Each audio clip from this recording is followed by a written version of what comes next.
We're not going to drag stuff from what they did in 4th grade. We're not going to drag stuff from this guy's character, because at the end of the day, it's real simple. They had 20 pages on my boys. I read it. They had 75 pages on Carmelo. I read that. If it would have came out in court, I think he would have got more. Austin Metcalf's father has broke his silence. And he's talking about how he felt about the retrial and just answering different questions. Because remember the last time he broke his silence, and people were not happy with it. But let's get over into it and see what we can find out about this. Fingers through his hair. I said, son, it's not goodbye. Let's see you later.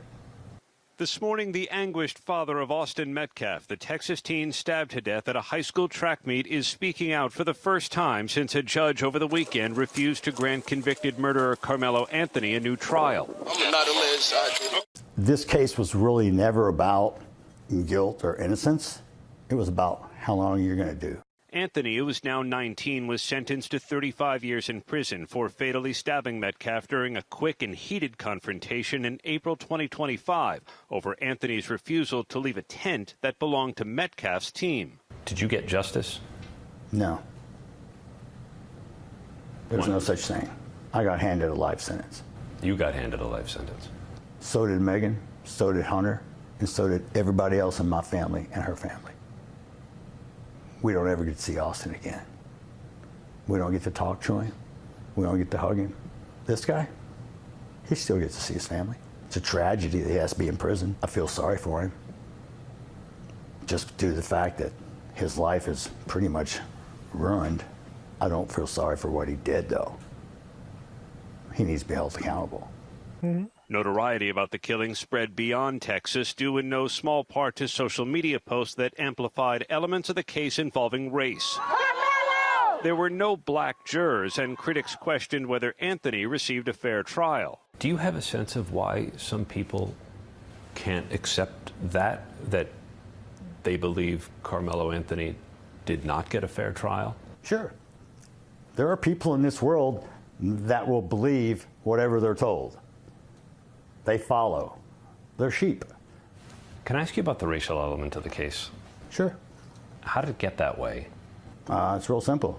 The other side decided to bring it up. He said it started when he was asked to leave a press conference by Anthony's parents shortly after his son's murder. He was not invited. He knows that it's inappropriate to be near this family. I think that day. Now, let's talk about that, y'all, because I remember that, and I didn't understand the need to kick him out. If he was making a scene, causing, going crazy out there, then yes. But what I remember from it, he sat in the back, was waiting to listen, and as soon as they saw him, they escorted him to leave the facility. He was just trying to be there and listen to what they had to say. But some might say that, yes, he shouldn't have been there in the first place, but would you not do the same thing if your son was killed? You want to be, if they're holding a press conference and this is the first time they're talking, yeah, I would want to be there too. But some people disagree with that, but let's keep going into this. Is when race was really entered into it. Because till that point, I never looked at it as a black and white thing. It was a right and wrong thing. That's all. Whoever did it, my first question was, one, where's his parents? How was he raised? Why did this happen? Not, oh, he's black, he must be guilty. It never even crossed my mind. It doesn't matter. I don't see color. I never liked that line. I don't see color. I think all of us see color. We got to be honest about that. I notice a white person, a black person. Certain things cross my mind. Of course, I'm not going to say it, but saying you don't see color, I mean, a lot of people say that, but come on now. We all need to understand that race is a part of our lives. Now, should it affect how you treat people? Of course not. But it's something that people think about, and it's the first thoughts when you see somebody. At least majority visually, that's what you think about. At trial, prosecutors and defense attorneys made a secret deal to focus on what happened under that tent and exclude evidence about Anthony and Metcalf's character or past behavior. We're not going to drag stuff from what they did in fourth grade. We're not going to drag stuff from this guy's character, because at the end of the day, it's real simple. They had 20 pages on my boys. I read it. They had 75 pages on Carmelo. I read that. If it would have came out in court, I think he would have got more. After the verdict, Jeff Metcalf appeared on a podcast where he used racially charged language and disparaged Anthony's family. What was that about? 1, yes, I said it. 2, I own it. I'm not backing away from it. If you listen to the 10 seconds before the clip and you get the context, because I'll repeat it for everybody right now. I'm not racist. Let me make something up that is racist, and I bet you it will go viral on the internet. And it did. So it's a social media experiment. I'm not going to apologize for anything, but was it my finest moment? No. 16 months after Austin was killed, his father says faith keeps him from being consumed by anger. Forgave him the first day it happened. For real. Said it in an interview. Had to. If I didn't, I'd be eaten up. I'd be angry. I might go do something. I'd be looking for revenge. What if I lost control of my emotions? What if I found him and killed him? So for my mental health, for my well-being, and for my spiritual health, I knew what I needed to do. Could you ever envision a time where you sit with Carmelo Anthony's family and talk about it? I don't think they would be up for that. I would have thought they would have reached out to me. They would have offered some sort of condolence, some sort of remorse, some sort of accountability. But that's not the way things played out. We obviously are different people, and we choose to parent differently. My son is in a cemetery, and their son is in a prison cell. I don't know what we would have to talk about, to be honest.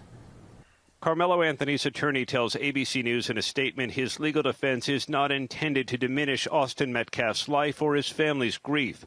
Legitimate questions about racial fairness, equal treatment, public access, judicial impartiality, and the constitutional process cannot be dismissed as merely bringing race into the case. In recent weeks, Jeff Metcalf started a foundation named for his son with Bruce Carter, a community advocate who works on conflict resolution. It's the ability to walk away, but you have to teach people that before they're in that moment. We live in a society right now that conflict is normal, so we have to prepare people prior to that. I want to make sure no other parent has to feel this way.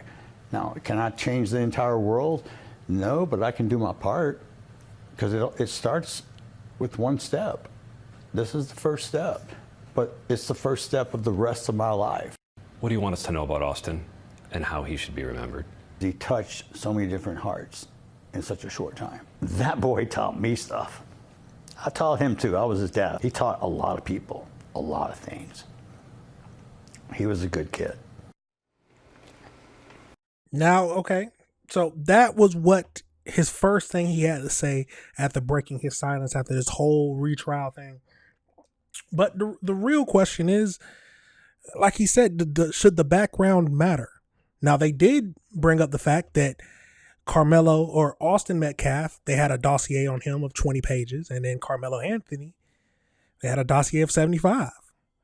I wonder what was all in it, but let's get over into the AI breakdown because I had to do some research on it. So let's get over into that.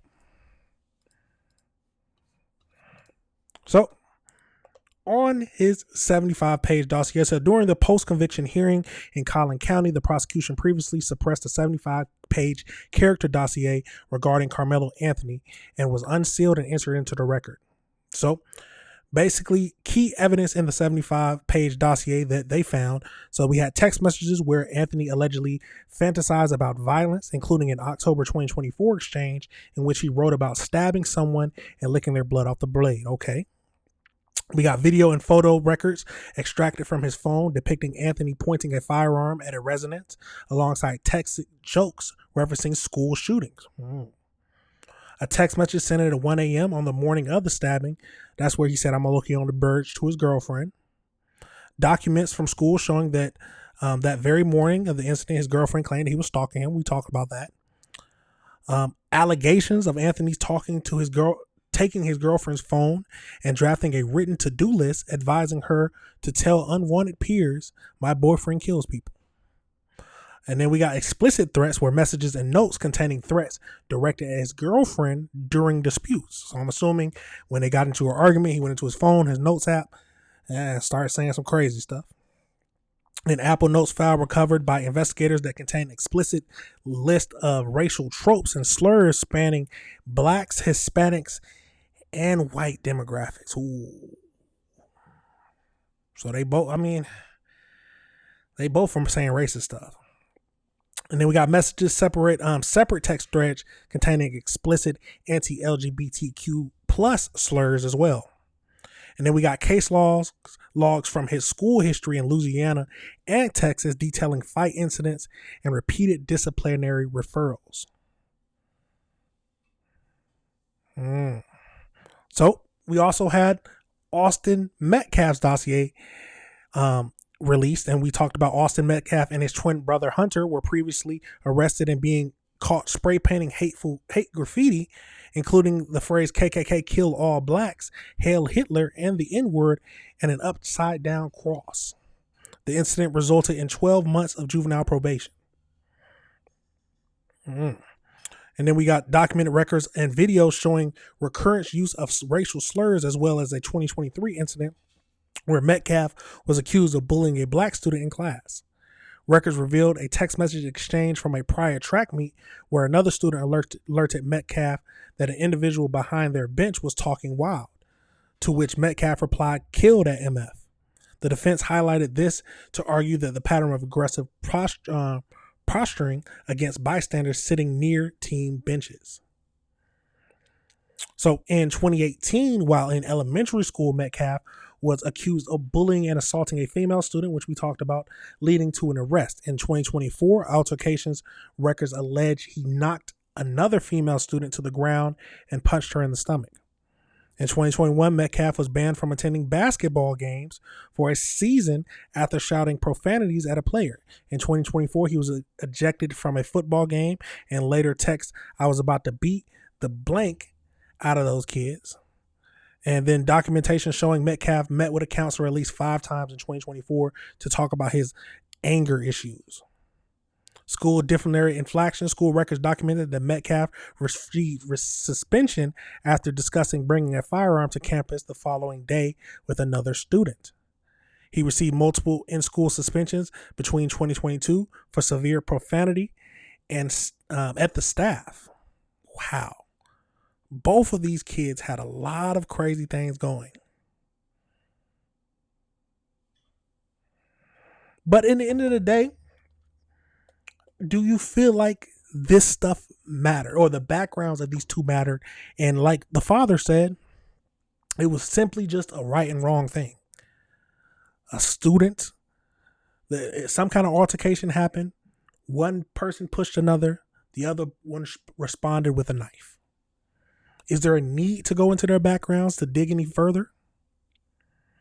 I mean, of course, it's nice to hear about the backgrounds and have an idea about that when making a judgment. But at the end of the day, we know what's right and we know what's wrong. But let me know your thoughts on that situation, y'all. Let me know how you feel about what Jeff said and if you disagreed with anything he said.